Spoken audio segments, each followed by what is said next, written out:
지금은 보기 힘든 정겨운 풍경이 있습니다. 휴대폰이 없었던 시절 아이들은 친구들 집 앞에 서서 이렇게 외칩니다. 철호야, 놀자. 이 부름에 철호는 안 나가고 주변에 이 이야기를 들었던 한 명 한 명이 나오기 시작해서 한 명이 두 명이 되고 두 명이 세 명이 되어서 무리를 이루어 동네를 떠들썩하게 만듭니다. 친구를 부르는 소리가 잦아들면 한 아이가 엄지손가락을 이렇게 세운 채 외칩니다. 술래잡기 할 사람 여기 붙어라. 그러면은 누구도 할 것 없이 그 조그만 엄지손가락 위에 손가락을 대고 대서 탑을 쌓습니다. 그렇게 세워진 손의 탑은 어울림의 상징이었습니다. 사람은 혼자 있을 때도 충분히 귀하지만 함께 있을 때 더 빛이 납니다. 함께 웃고 함께 울고 함께 손을 얹는 그 순간에 하나님이 만드신 사람다움, 아름다움이 피어나게 됩니다. 그러나 요즘 세상은 이 풍경을 점점 잃어가고 있습니다. 디지털 세상은 우리를 편하게 연결하는 듯 보이지만 실상은 더 깊이 고립시킵니다. 서로의 얼굴을 보기보다는 화면을 보고 만나려 하고 서로의 목소리를 들으며 메시지를 주고받기보다는 문자를 주고받습니다. 서로의 마음을 읽으려기보다는 댓글을 먼저 봅니다. 함께 있음보다 나나 잘하자가 더 강조되는 시대가 되었습니다. 유유상종이라는 말이 있지만 그리스도인들은 자기와 다른 이들과 어울리며 기꺼이 그들을 품어 안을 수 있는 능력을 이미 받은 사람들입니다. 어울림의 반대는 독선과 배타와 편가르기입니다. 독선과 배타의 뿌리는 자기애와 자기의입니다.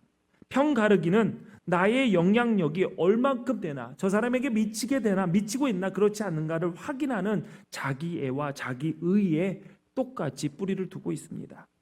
예수님은 이런 자들을 신랄하게 꾸짖으셨습니다. 왜냐하면 그런 자들은 자신 당사자를 망칠 뿐만 아니라 다른 이들의 가슴에 치유되기 어려운 상처를 입히고 결국은 아름다운 어울림을 깨기 때문입니다. 질척대다라는 말이 있습니다. 진흙이나 반죽 따위가 물기가 많고 차지고 진 느낌이 들 때 사용하는 단어 질척대다. 주로 길바닥, 반죽, 눈 등에 의해서 젖어 미끄러지고 끈적거리는 상태를 표현할 때 우리는 질척대다라고 얘기를 합니다. 그런데 이 말은 사람에게도 쓰입니다. 부정적인 의미로도 자주 쓰이는데 사람에게 질척대다라고 얘기를 할 때 단순히 외형적인 끈적거림이 아니라 마음이나 행동이 달라붙어서 잘 떨어지지 않는 상태를 의미할 때 부정적으로 사용하곤 합니다. 남에게 의존하는 경향이 강하고 이제 좀 떨어졌냐 하고 보면은 옆에 그대로 있는 그 사람을 보면서 왜 이렇게 질척대? 라고 얘기를 하죠. 그런데 이런 질척거림을 나쁘게만 볼 수 없습니다. 혼자만의 실력, 혼자만의 재능, 능력, 혼자만의 시간을 강조하는 시대에서 사람과 사람 사이를 악교처럼 붙이는 품성을 가진 사람은 더욱 귀한 사람이 되었습니다. 물론 떨어져 나가려는 사람들에게는 질척거림이 부정적으로 느껴지겠지만 파편처럼 흩어져 있는 개인들을 하나로 묶어주고 붙여주고 하나로 어울리게 만드는 사람은 어느 곳에 가든지 아름답고 선한 일을 이루어냅니다. 예수님을 구주로 영접하고 하늘 가족이 된 자는 이런 귀한 일을 이뤄야 할 사명이 있습니다. 교회는 예수님의 몸을 이룬 공동체라고 했습니다. 각 사람이 어울려서 한 몸을 이룬 그 교회는 존재 자체가 신비로움입니다. 여러분, 어울림에도 전제 조건이 있습니다. 그것은 다름입니다. 모두가 똑같으면 어울리다라는 단어를 사용할 수 없습니다. 그냥 똑같을 뿐인 것이죠. 다른 것이 뭉쳐서 어우러질 때 우리는 어울리다라고 이야기를 합니다. 남자와 여자, 어린이와 어른, 부자와 가난한 자, 많이 배운 이와 덜 배운 이, 지위가 높은 이, 지위가 낮은 사람, 이 다양한 구성원들이 서로를 용납하고 존중하고 아끼고 세워주면서 한 몸을 이룬다라는 것 자체가 기적과 같은 일이죠. 서로 다른 지체들이 어울려 한 몸을 이루어 사는 것이 바로 이 땅에서 미리 맛보는 하나님 나라입니다. 신앙생활에서 지체들과의 연합과 교제는 장차 우리가 들어가야 할 천국에서의 삶을 미리 연습하는 것입니다. 우리 옆에 분들 한번 보시고 질척거리는지 한번 보세요. 예? 질척거리는 사람들이죠? 예. 이렇게 인사하겠습니다. 붙어주셔서 감사합니다. 붙어주셔서 감사합니다. 네. 여러분, 우리가 이렇게 질척거리면서 붙어 살면서 하나님 나라를 연습하는 거죠. 여러분, 천국에 가서 천국에 나 혼자 내가 편한 의자에 앉아서 나 혼자의 시간과 나 혼자의 여유를 즐기리라. 거기는 천국이 아닐 가능성이 높습니다. 지자일 수도 있어요. 지로 시작하는 곳으로 갈 수도 있어요. 여러분, 천국은 절대로 혼자 가는 곳이 아니라 함께 가는 곳이고 함께 있는 곳이고 말 그대로 질척거리는 사람들과 붙어서 하나님 영광 앞에 서는 것입니다. 그렇다면 우리가 명심해야 할 것이 무엇일까요? 신약성서를 구성하고 있는 27권 중에 13권이 바울이 교회에 보낸 편지입니다. 교인들에게 이렇게 신앙생활을 해야 돼, 이렇게 그리스도인답게 살아야 돼 라는 내용이 많이 적혀져 있습니다. 이런 바울의 서신에 유독 자주 등장하는 단어가 있습니다. 그건 바로 서로입니다. 서로. 몇 가지 예를 들어 보겠습니다. 로마서 12장 10절에 형제를 사랑하여 서로 우애하고 존경하기를 서로 먼저 하라고 그랬습니다. 갈라디아서 5장 13절에 오직 사랑으로 서로 종노릇하라 라고 했습니다. 에베소서 4장 2절에 모든 겸손과 온유로 하고 오래 참음으로 사랑 가운데서 서로 용납하라고 그랬습니다. 베드로전서 5장 5절에는 모두가 서로 겸손의 옷을 입으십시오. 하나님께서는 교만한 자를 물리치시고 겸손한 사람에게 은혜를 베푸신다라고 했습니다. 서로 이것이 어울림의 시작입니다. 너의 자리에 나를 세울 줄 알고 나의 자리를 내어주어서 너가 서게 하는 것, 너의 심정이 되어서 상황을 바라보는 것이 바로 서로입니다. 서로에는 누가 먼저라고 할 것이 없습니다. 서로 먼저 하는 것입니다. 그렇기 때문에 하나님께서 맡겨주신 일을 감당하기 위해서라도 서로 협력해야 됩니다. 로마서 8장 28절 말씀 우리 같이 읽어볼까요? 시작.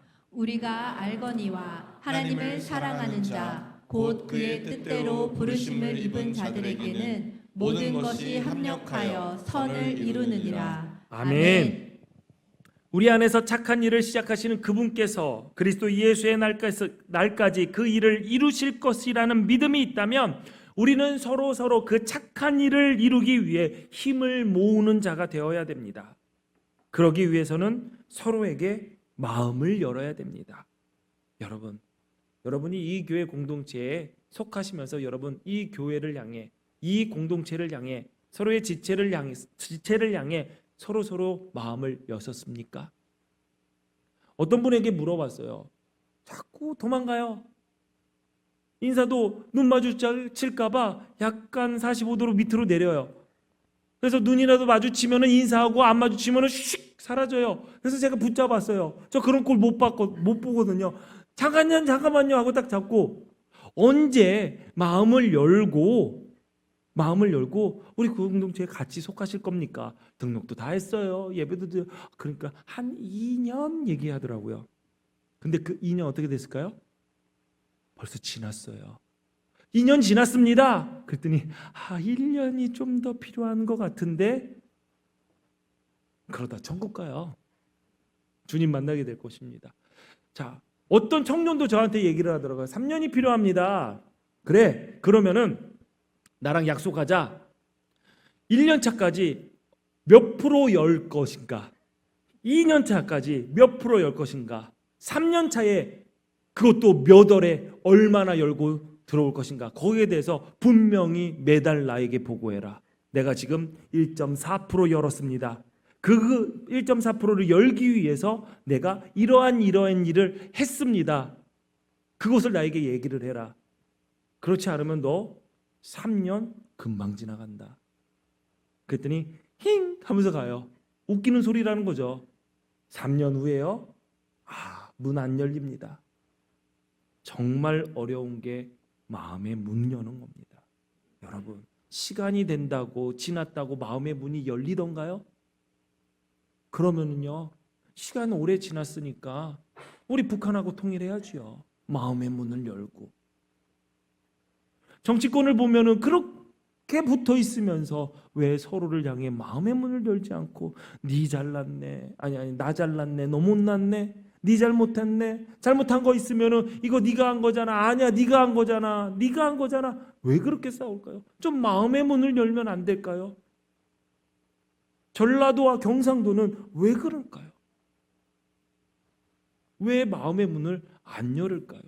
물론 이런 충청도에 오면 경상도 사람이든 전라도 사람이든 충청도 사람이든 다 아무런 말이 없습니다. 근데 왜 선거 때만 되면 그럴까요? 우리가 남이 아니지. 다 왜 그럴까요? 그렇게 마음의 문을 여는 건 쉽지 않아요. 그래서 마음의 문을 열기 위해서 필요한 것이 있습니다. 판입니다. 판이 깔려야 됩니다. 함께 열고 함께 마음의 문을 열고 함께 어울리며 힘을 모을 수 있는 즐거운 판이 필요합니다. 그래서 우리 교회는 추수감사 주일마다 이 판을 깔아 함께 하나님께 감사와 찬양을 올리며 어우러지려고 합니다. 왜 웃으세요? 빌드업이 너무 강했나요? 예. 그 판이 괜히 깔린 것이 아닙니다. 우리가 깔아놓은 이 판 찬양잔치는 단순한 음악회나 공연이 아닙니다. 각자의 음색, 몸짓, 박자, 마음이 합쳐져서 하나의 큰 어울림을 만드는 공동체적 예배의 장입니다. 여기서 사람들은 서로의 존재를 느끼고 마음을 열며 자연스럽게 연합과 화합을 경험하게 됩니다. 이 판이 깔려야지 그래도 하나씩 마음의 문을 열고 들어옵니다. 그러니 왜 하냐, 또 하냐, 꼭 해야 하냐, 요번에 나는 빠진다 말하지 마십시오. 판이 깔려야 마음을 열 수 있는 기회가 생기는 것이고 마음을 열어야 서로의 힘을 모을 수 있습니다. 힘을 모아야 합력해야 우리는 선을 이룰 수 있게 됩니다. 이것이 우리를 향한 하나님의 뜻이라는 것이죠. 우리 조상들은 이런 잔치 마당을 판을 깔면 신명나게 놀아보자라고 하며 판을 시작했습니다. 신명나게 놀기 위해서는 언제나 다른 이들이 필요합니다. 혼자 놀기에 진수를 보여주는 이들도 덜어 있지만 신명나려면 함께 즐길 누군가가 필요합니다. 그리고 나의 놀이를, 나의 몸짓을 봐주는 사람도 필요합니다. 그거 얼마나 중요한가요? 우리 아이들이요, 여기 나와가지고 춤추면서 막 뭐를 해요. 그런데 그 자리에 엄마 아빠가 안 오면 아이들은 속상해합니다. 동작도 그래요. 엄마 아빠가 없는데 내가 뭐 다른 사람들 필요 없어. 여러분, 무대 체질이라서 그런가요? 그렇지 않습니다. 봐주는 사람이 있어서입니다. 우리 지역을 연고로 하는 야구팀이 19년 만에 한국 시리즈에 진출을 했습니다. 물론 저는 그 야구단 팬은 아닙니다. 그러나 제가 응원하는 야구단이 올해 밑바닥에 깔려있기 때문에 저는 못하는 팀은 별로 응원하지 않습니다. 잘하는 팀을 응원해서 올해는 그 주황색 팀을 응원하고 있습니다. 네, 올해 잘하고 있어서. 플레이오프 5차전을 보니까 시뻘건 무리들이, 아니 주황색 무리들이 난리를 치더라고요. 어이구 빨간 것 봐.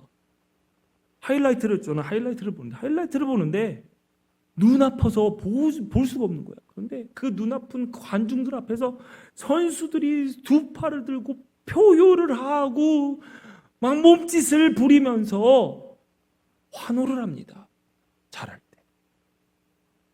그런데 만약에 그 붉은 무리들이 없다라고 생각을 해보십시오.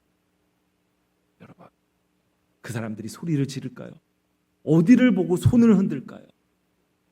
그들이 그 함성 소리에 자신의 모든 에너지를 쏟을 수 있는 것이죠. 저는 15년 동안 사회인 야구를 했습니다. 늘 관중 없는 곳에서 야구를 했습니다. 근데 관중이 아예 없는 것은 아닙니다. 왜냐하면 우리 편의 경기를 안 뛰는 몇몇은 벤치에 앉아서 지켜봅니다. 응원합니다. 우리 팀에 불문율이 있습니다. 핸드폰 보지 않기. 경기 중에 핸드폰 보지 않기. 왜? 핸드폰 보면은 응원 안 하고 우리 경기 못 보니까 어찌됐든 한 명이라도 보고 응원해 달라고 그런 불문율을 만들었습니다. 핸드폰 보면 벌금 냈어요. 돈 냈어요. 저도 경기에 뛰지 않을 때는 벤치에서 엄청 열심히 응원했습니다. 잘했어 잘했어. 솔직히 거짓말이에요. 뭘 잘해, 죽었는데. 잘했어. 아 괜찮아 뭘 괜찮아, 이런 멍청하게 플레이하고 괜찮게, 그래도 괜찮아 다 했습니다.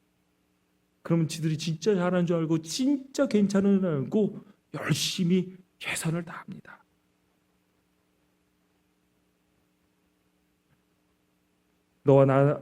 나와 다른 이가 만나서 몸을 부딪히고 함께 대화하고 그런 시간을 가질 때 서로에 대한 공감을 넓혀가는 과정이죠.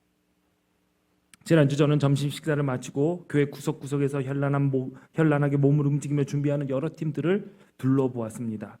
연습을 구경하는 것만으로도 참 신났습니다. 얼마나 집중하든지 제가 뒤에서 오래 보고 갔는데도 제가 왔다 갔는지도 모르고 몸부림을 이어나가더라고요. 몸과 마음이 함께 들떠서 깔깔대고 쓰러지고 어떻게 하면 더 신명날까 이런저런 이야기를 나누고 하하 뭐 이런 구호도 집어넣으면서 마음껏 움직이며 즐기는 모습 속에서 평상시에는 볼 수 없었던 에너지가 솟구치는 것을 발견할 수 있었습니다. 일단 하면 잘하고 싶은 것이 사람의 마음이죠. 잘하고 싶죠. 그런데 안타깝게도 우리의 신체의 능력은 제각각입니다.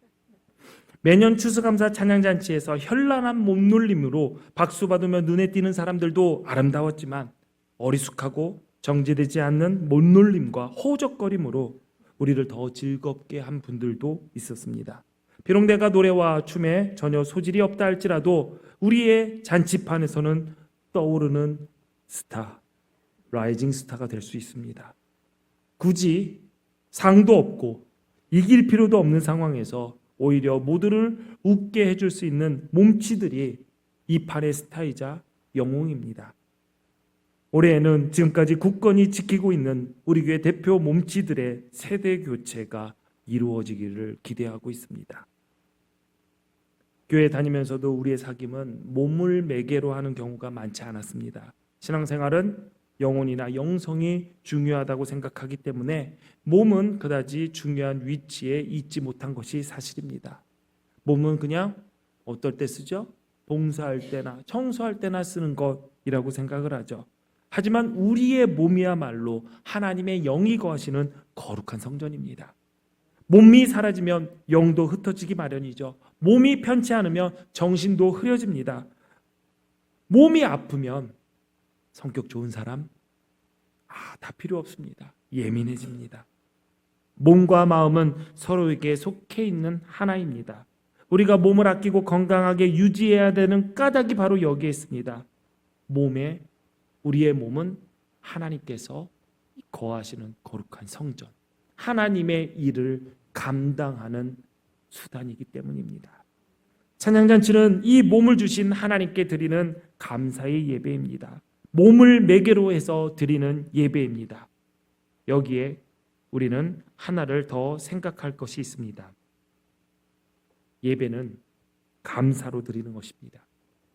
본문 4절에 감사함으로 그의 문에 들어가며 찬송함으로 그의 궁정에 들어가서 그에게 감사하며 그의 이름을 송축할지어다 라고 했습니다.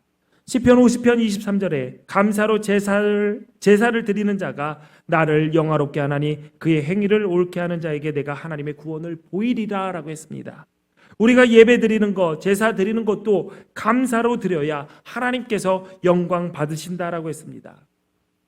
제가 청소년 시절에 제가 속한 교회에서 수련회를 가면은 항상 마지막 집회를 마치고 이 찬양을 불렀던 기억이 납니다.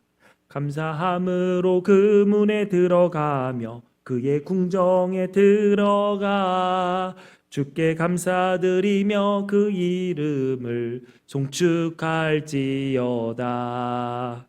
주님의 기쁨 내게 임하네. 나 항상 기쁨 안에서 주 찬양.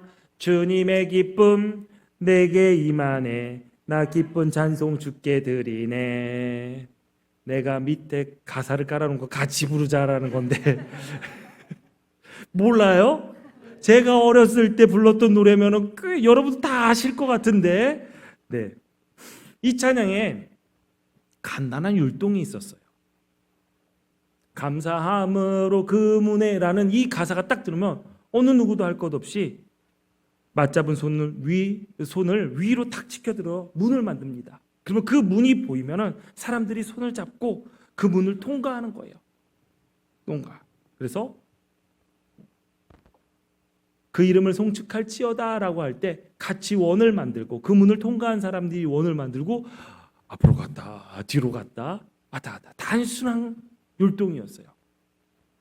별것 아니었는데 어린 저는 그 찬양에 맞춰서 형과 누나들 동생들과 함께 찬양하며 춤췄던 시간이 가장 수련회에서 즐거웠던 시간으로 기억이 됩니다. 그때도 지금도 그때를 떠올리면 얼굴에 미소가 지어지고 지금 같이 그때 그 문을 통과했던 형들은 뭐하나 누나들은 뭐하나 동생들은 잘 살고 있나 그런 생각도 듭니다. 여러분도 오늘 교회의 문을 통과해서 이 예배 자리에 오셨습니다. 그 문은 물리적인 문일 수도 있고 마음의 문일 수도 있습니다. 어떤 문을 통해 들어오든 그 문을 들어올 때는 감사함으로 들어와야 됩니다. 유진 피터슨 목사님이 번역한 더 메시지 성경은 이 말씀을 이렇게 번역을 했습니다. 요즘은 집집마다 번호키 많이 달려있죠? 다 번호키 달려있죠. 아직도 열쇠로 따고 다니시나요? 번호키 있잖아요. 좀 그러면 좀 익숙해 해주세요. 네, 번호키 있죠? 네. 여러분 집에 들어가면 비밀번호를 누릅니다. 마찬가지로 유진 피터슨 목사님이 하나님의 성전에 들어갈 때 비밀번호를 눌러야 된다는 거예요. 그것이 비밀번호가 뭐냐면 땡큐라는 것입니다. 이거를 이렇게 번역을 했습니다. 예배하는 자들, 하나님을 높이기 위해 성전에 들어오는 자들은 그 문을 열 때 비밀번호를 누려야 되는데 감사라는 비밀번호를 누르고 문을 열어 들어와야 된다라고 번역했습니다. 그러나 많은 사람들이 성전에 들어올 때 감사가 아닌 다른 비밀번호를 누르고 들어옵니다. 어떤 사람은 출첵, 어떤 사람은 이번 달은 오늘 한 번만, 어떤 사람은 잠깐 눈 붙이자, 어떤 사람은 배고파, 어떤 사람은 빨리 끝내라, 어떤 사람은 가정의 평화를 위해. 오늘 여러분은 교회 문에 들어오실 때 어떤 비밀번호를 누르셨습니까? 감사로 제사를 드려야 하나님께 영광이 되고 감사만이 성전의 문을 통과하는 열쇠라는 사실을 기억하시길 바랍니다. 감사는 단순한 예절이 아닙니다. 감사는 하나님과의 관계를 여는 열쇠이며 삶의 매 순간을 하나님의 구원으로 채우는 문입니다. 하나님께서는 성경 곳곳에 감사하라라고 계속 말씀하셨는데 특별히 절기까지 정해서 감사하라고 명령하셨습니다. 왜냐하면 감사하며 살아야 하나님께서 기뻐하시고 그 삶 또한 역시 복되기 때문입니다. 미국의 작가이자 시인이었던 윌리스는 이렇게 얘기했습니다. 감사는 하나님의 은혜에 대한 기억일 뿐만 아니라 마음의 경의를 표현하는 것이다. 감사절에 오늘 말씀을 통해서 감사를 깨우치는 것으로 끝나는 것이 목표가 아닙니다. 감사를 깨닫고 그 감사를 표현하는 것이 우리가 감사절을 지키는 이유입니다. 표현하지 않은 감사는 상대방이 알 수가 없습니다. 그리고 표현하지 않은 감사는 그 끝도 아름답지 않습니다. 그래서 하나님께서는 감사를 표현하는 방법도 알려주셨습니다. 출애굽기 23장 15절에 빈손으로 내 앞에 나오지 말지니라. 빈손으로 오지 말고 감사의 예물을 드리라고 했습니다. 감사는 마음만 가지고 있다고 해서 되는 것이 아닙니다. 값을 치르는 표현이 있어야 됩니다. 기독교에서 말하는 사랑은 값을 치른 사랑을 이야기합니다. 하나님께서 이 세상을 이처럼 사랑하사 독생자를 주셨으니 이는 그를 믿는 자마다 멸망하지 않고 영생을 얻게 하려 하심이라. 하나님은 사랑하셨습니다. 무엇을요? 당신이 만든 세상을 사랑하셨습니다. 사랑하셔서 어떻게 하셨습니까? 자기 자신을 버렸습니다. 갈라디아서 2장 20절 말씀, 이제 내가 육체 가운데 사는 것은 나를 사랑하사 나를 위하여 자기 자신을 버리신 하나님의 아들을 믿는 믿음 안에 사는 것이라고 했습니다. 우리가 누리는 모든 은혜와 사랑은 이미 지불된 대가가 있는 것입니다. 부모가 사랑으로 자녀를 양육한 것은 지불된 대가가 있습니다. 선생님이 나를 가르치시는 그 가르침에는 선생님의 쏟아부음이 나에게 내려오는 것입니다. 말로만 사랑한다, 말로만 가르치고 양육한다, 세상에 그런 거는 절대로 없습니다. 다 대가를 치른 것이고 다 쏟아부음이 있었던 것입니다. 하나님은 값을 지불하는 사랑을 하셨습니다. 우리가 치러야 할 값을 대신 내시고 우리에게 구원의 은총을 주셨습니다. 구원은 우리 편에서는 공짜의 선물이지만 하나님 편에서는 어마어마한 값을 치른 독생자 예수 그리스도를 십자가에 못 박는 대가를 치른 것입니다. 하나님은 우리를 마음만으로 사랑하지 않았습니다. 마음만으로 하는 사랑은 진짜 사랑이 아닙니다. 내가 구원받은 하나님의 자녀로서 내가 부모의 사랑으로 컸다면, 지금 부모의 사랑을 받으며 크고 있다면, 내가 선생님으로부터 배우고 있다면 나는 이미 대가를 치른 은혜와 사랑을 받고 있는 사람이라는 사실을 잊지 말아야 됩니다. 그런데 놀랍게도 사람들은 내가 대가를 치르지 않았기 때문에 받은 사랑의 크기가 작다고 이야기합니다. 아니, 없다고 무시합니다. 그래서 감사하지 않습니다. 더 나아가 불평합니다. 오히려 감사해야 될 사람들에게 칼끝을 겨눕니다. 인간들은 그렇습니다. 감사해야 될 하나님을 향해 원망합니다. 없다고 얘기를 합니다. 마음만으로 하는 감사는 진짜 감사가 아닙니다. 하나님은 감사절을 지키는 백성들에게 빈손으로 오지 말라고, 정성을 보이라고 명했습니다. 하나님께서 돈이 필요해서요? 곡식이 필요해서요? 아닙니다. 자비하신 하나님, 빈손으로 거저와서 나의 것을 먹어라 라고 하실 뿐입니다. 그런데 은혜에 대한 감사를 표현할 때는 그에 따른 희생과 대가를 치르도록 가르치고 계십니다. 감사는 쏟아부은 희생, 대가로 표현하는 것입니다. 말로도 표현해야 되고, 시간으로도 표현해야 되고, 몸으로도 표현해야 되고, 때로는 물질로도 표현해야 됩니다. 표현하지 않은 것은 다 가짜입니다. 마음도 없는 것입니다. 노력과 정성과 시간을 들여서 희생의 대가로 표현하는 것만 진짜입니다. 추수감사 전주일 저희 교회는 감사 헌금 봉투를 먼저 드립니다. 한 해를 돌이켜 생각해보고 감사를 준비하라는 것이죠. 다가오는 추수감사주일, 이 한 주간 우리의 삶을 돌아보고 혹시 소홀히 생각했거나 잊었던 감사는 회복합시다. 숨 쉴 수 있음에 감사합니다. 가족이 있어서 감사합니다. 교회가 있음에 감사합니다. 나에게 부모를 주셔서 감사합니다. 나에게 목회자가 있어서 감사합니다. 나에게 함께 신앙의 여정을 걸어갈 동지들을 허락해 주셔서 감사합니다. 감사로 문을 열고 감사로 나아가십시오. 그때 하나님께서 이미 허락하신 구원이 우리의 삶 속에서 발견될 것입니다. 주님의 은혜로 우리 교회가 어울림의 본이 되는 한몸 공동체로, 또한 감사로 들어가고 감사로 나가며 우리를 향하신 하나님의 뜻을 이루어 나가는 기둥교회로, 그 기둥교회에 속한 지체들로 승리하시기를 주님의 이름으로 축원합니다. 기도하시겠습니다. 전능하신 하나님, 감사합니다. 우리를 이 땅에 살게 하시고 예수 믿고 구원받은 사람으로 하늘 백성으로 구별해 주셨음을 감사합니다. 아버지 하나님, 감사하며 드리는 예배를 받으시고 감사함으로 성전에 들어오라고 했는데 오늘 어떤 마음으로 성전에 들어왔는지, 감사의 마음을 품고 왔는지, 아니면 그냥 들어왔는지, 어떤 마음으로 들어왔다 하더라도 세상으로 나갈 때 감사의 마음을 가득 품고 나아갈 수 있도록 우리의 마음에 가득가득 감사 은혜를 채워 주옵소서. 추수감사절을 앞둔 저희들 한 해를 돌아보며 지나온 모든 세월들 그 어느 것 하나 주님의 손길 안 미친 것 하나 없음을 깨닫는 감사자들 되게 하옵소서. 예수님 이름으로 기도합니다. 아멘.